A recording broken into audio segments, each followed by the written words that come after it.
Mission impossible ലെവലിൽ കഥ എഴുതി തമിഴിന്ന് പണി വെച്ചിരിക്കുന്ന ഒരു സ്പൈ ത്രില്ലർ മൂവിയാണ് മിസ്റ്റർ എക്സ്. പറയാൻ വാക്കുകളില്ല. Really amazing. അമേസിംഗ് എന്ന് പറഞ്ഞാൽ അമേസിംഗ്. Really amazing. കഥയുടെ തുടക്കം തന്നെ നമ്മുടെ ഇന്ത്യയിലും അമേരിക്കയിലും ഉള്ള വലിയ വലിയ ഓഫീസർമാരെല്ലാം കൂടെ വലിയ അണുബോംബ് നിർമ്മിക്കാൻ പറ്റുന്ന ഒരു 7 പ്ലൂട്ടോണിയം കട്ടകള് എല്ലാം കൂടെ ഒരു ശവപ്പെട്ടിയിലാക്കിയിട്ട് ഹിമാലയൻ പർവ്വതത്തിന്റെ മൂട്ടിൽ കൊണ്ടുവെക്കാൻ വേണ്ടി പോകും. അങ്ങനെ പോകുന്ന വഴിക്ക് അവിടെ ഉണ്ടായ ഒരു മഞ്ഞടിച്ചില് സാധനം മിസ്സാവും. പക്ഷെ ഇതങ്ങനെ വെറുതെ വിടാൻ പറ്റുമോ? ഇന്ത്യയിലെ തന്നെ നമ്പർ 1 റോ ഏജന്റായ മിസ്റ്റർ എക്സ് ഇത് തപ്പി വാന്തി അങ്ങ് കണ്ടുപിടിക്കും. എന്നിട്ട് ഇങ്ങേര് ഇതുകൊണ്ട് പല ഗെറ്റപ്പില് പല രാജ്യങ്ങളും മൊത്തം അങ്ങ് കറങ്ങും.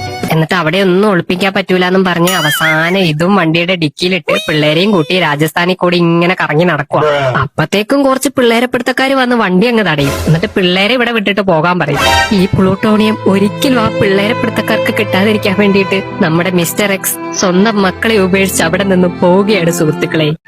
കഷ്ടം തന്നെ മുതലാളി, കഷ്ടം തന്നെ. എന്നിട്ട് ഇങ്ങനെ ഇത് റഷ്യയിൽ കൊണ്ട് കുഴിച്ചിട്ട് 24 വർഷമായിട്ട് അതിന് കാവലം നിൽക്കും. എല്ലാം എന്തിനു വേണ്ടിയിട്ട്? നമ്മുടെ ഇന്ത്യക്ക് വേണ്ടിയിട്ട്. അന്ന് വിട്ടിട്ട് പോയ ആ പയ്യനാണ് ഇന്ന് മസിൽ ഉരുട്ടി നിൽക്കുന്ന നമ്മുടെ കഥാനായകൻ ആര്യ.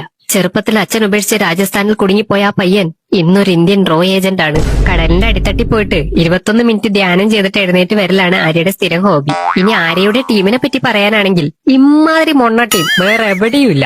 ഇതിലേറ്റവും പൊട്ടത്തരം ഹാക്കറാണെന്നും പറഞ്ഞൊരു പെണ്ണുണ്ട്. അവള് തന്നെയാ. ലാപ്ടോപ്പിൽ ഒറ്റ ഞെക്കിന് ലോകത്തിലെ കറണ്ട് ഫുൾ ഓഫാക്കല്, ന്യൂക്ലിയർ ബോംബൊക്കെ വീട്ടിലിരുന്നോണ്ട് ഓഫാക്കല്, എവിടെയോ ഇരുന്നോണ്ട് ആര്യക്ക് ആവശ്യമുള്ള കഥകളെല്ലാം തുറന്നു കൊടുക്കല്. എന്തിനു പറയണം, ഹാക്ക് ചെയ്ത് ചിലപ്പോ ഇവര് അമേരിക്കൻ പ്രസിഡന്റിന്റെ അണ്ടർവെയർ വരെ ഇവര് കാണാണ്ടാക്കും. അമ്മാതിരി ടീമാണ്. അങ്ങനെ ഈ പൊട്ട ടീമിന്റെ ഹെഡായിട്ട് നമ്മുടെ മഞ്ജു വാര്യരും. ഇനി കഥയിലേക്ക് വന്നാൽ വില്ലന്മാർ ഈ പെട്ടിയുള്ള സ്ഥലം കണ്ടുപിടിച്ചിട്ട് പെട്ടി മിസ്റ്റർ എക്സിനെയും തട്ടിക്കൊണ്ടങ്ങ് പോകും. ഇനി ഇതിലെ വില്ലനെ പറ്റി പറയാനാണെങ്കിൽ ഒറ്റ മനുഷ്യന്മാര് പോലും വില്ലൻ ഇതുവരെ കണ്ടിട്ടില്ല. എല്ലാവർക്കും റാണ എന്നുള്ളൊരു പേര് മാത്രമേ അറിയത്തുള്ളൂ. പക്ഷെ എല്ലാ നാട്ടിലെ ഗവൺമെന്റും ഈ റാണേനെ പിടിക്കാനാണ് നടക്കുന്നത്. ഈ റാണേനെ വലങ്കയ്യാണ് അമരൻ എന്നും പറയുന്ന ഈ വില്ലൻ. ഇവനും ഒരു ഇന്ത്യൻ റോ ഏജന്റ് ആണ്. പക്ഷെ ഇപ്പൊ റാണയുടെ സൈഡാണ്. അതിന് കാരണം എന്താണെന്ന് ചോദിച്ചാൽ ഈ അമരന്റെ ചെറുപ്പത്തിൽ അമരനും അമരന്റെ അമ്മയും കൂടെ പവർ പ്ലാന്റിനെതിരെ സമരം ചെയ്യുമ്പോ അമ്മേനെ പോലീസുകാരെല്ലാം കൂടെ വെടിവെച്ചങ്ങ് കൊല്ലും. അപ്പൊ ഇതിന് പ്രതികാരമായിട്ട് ഇന്ത്യ നശിപ്പിക്കാനാണ് അവൻ ഈ വില്ലൻ റാണേന്റെ കൂടെ കൂടിയത്. പ്രതികാരം ആ പോലീസിനോട് ചെയ്താ ഓക്കെ, അതിനെന്തിനാടാ നീയൊക്കെ ഇന്ത്യയുടെ നെഞ്ചത്ത് കയറുന്നത്? ഇതേ സമയം നടിയുടെ കൂടെ അമ്പലത്തിൽ പ്രസാദം തിന്നാൻ വന്ന ആര്യന്റെ അടുത്ത് മഞ്ജു വാര്യര് വന്നിട്ട് പറയും, നിന്റെ അച്ഛനാണ് മിസ്റ്റർ എക്സ്. അദ്ദേഹവും ആ ശവപ്പെട്ടിയും ഇപ്പോൾ റഷ്യൻ ഗുണ്ടകളുടെ കൈകളിലാണ് മോനെ, നീ അവരെ പോയി രക്ഷിക്കണം എന്ന് പറയും. അന്നേരത്തേക്കും ആര്യ പറയും, അച്ഛനാണത്രേ അച്ഛൻ, എനിക്ക് ഡാഡി വേണ്ട.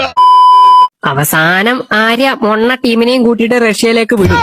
അങ്ങനെ അവിടെ ചെന്ന് ഉള്ള വെടിവെപ്പൊക്കെ നടത്തി ആളെ രക്ഷിച്ച് മുഖം മൂടി മാറ്റി നോക്കുമ്പോണ്ട് ഒരു പെണ്ണ്.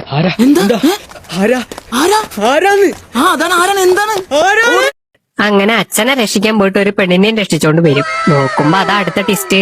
ആര്യയുടെ അന്ന് കാണാതെ പോയ അനിയത്തിയാണിത് പോലും.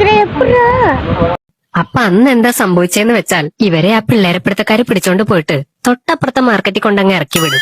എന്നിട്ട് അവിടുന്ന് അനിയത്തിക്ക് വിശക്കുന്നു എന്ന് പറഞ്ഞതിന് ആര്യ ഒരു ആപ്പിള് കക്കാൻ പോയ ടൈമിലാണ് അനിയത്തി മിസ്സാവുന്നത്. അങ്ങനെ എല്ലാരും കൂടെ ഇന്ത്യയിലേക്ക് വന്നങ്ങ് ഇറങ്ങും. അപ്പത്തേക്ക് വില്ലന്മാരെല്ലാം കൂടെ വന്ന് വെടിവെപ്പൊക്കെ നടത്തി ശവപ്പെട്ടി എടുത്തോണ്ടങ്ങ് പോകും. അങ്ങനെ കുറെ കൂടി പടം പോയി കഴിയുമ്പോഴാണ് നമ്മൾ മറ്റൊരു സത്യം മനസ്സിലാക്കുന്നത്. ആര്യയുടെ അനിയത്തിയാണെന്ന് പറഞ്ഞു വന്നവൾ ആര്യയുടെ അനിയത്തിയല്ല, മറിച്ച് അത് വില്ലന്റെ ഗേൾഫ്രണ്ട് ആണത്രേ. എന്നിട്ട് വില്ലൻ വന്ന് അവിടെ ഓഫീസർമാരെ എല്ലാം അട്ടിച്ചിട്ട് ഗേൾഫ്രണ്ടിനെ രക്ഷിച്ചോണ്ടങ്ങ് പോയി. ഇതിന്റെ ഇടയിൽ വില്ലന്റെ ആളായ കാമിനി എന്ന് പറഞ്ഞൊരു പെണ്ണ് ഹണിക്രാപ്പ് ചെയ്തിട്ട് ഒരു ആർമിക്കാരനെ ഭീഷണിപ്പെടുത്തി ഇന്ത്യയുടെ മിസൈലിന്റെ കോഡൊക്കെ അങ്ങ് മേടിക്കും. എന്നിട്ട് വില്ലൻ കുറെ ഹാക്കർമാരെ എല്ലാം വെച്ചിട്ട് പഞ്ചാബിൽ ഇരിക്കുന്ന മിസൈല് പാകിസ്ഥാനിലോട്ട് ഓപ്പറേറ്റ് ചെയ്ത് അങ്ങ് വിടും.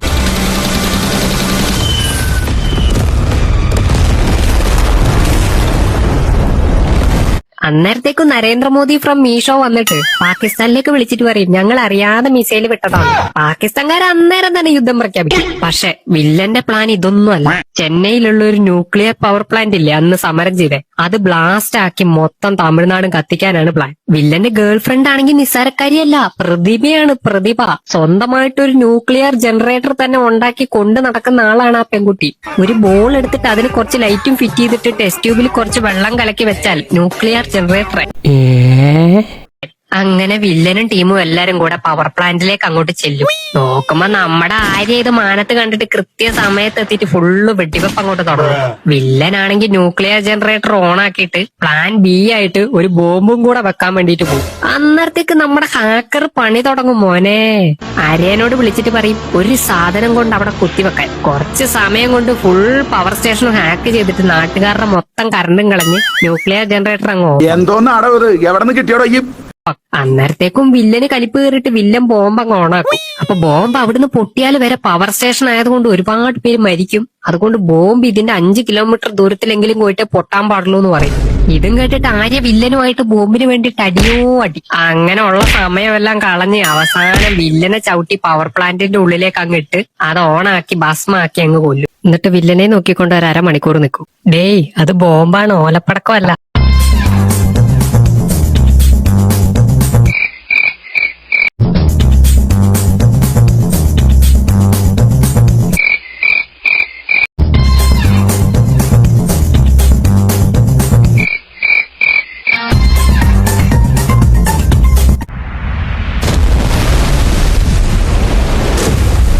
അപ്പൊ നമ്മൾ വിചാരിക്കും ആര്യ മരിച്ചോന്ന്. എന്നാലില്ല.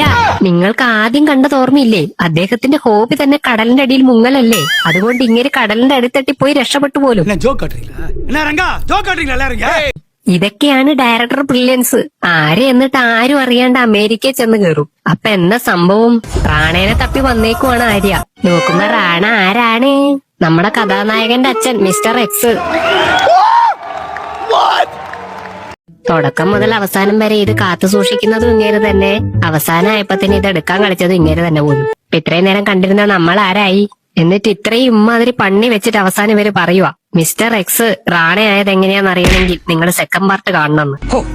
എന്തൊരിത് ഇങ്ങനെ ഉണ്ടോ ഇത്? അല്ലെങ്കിൽ തന്നെ ആകെ ഒരു ഇതായിട്ട് ഇരിക്കപ്പെടരുത്. അതിന്റെ വേറൊരിത്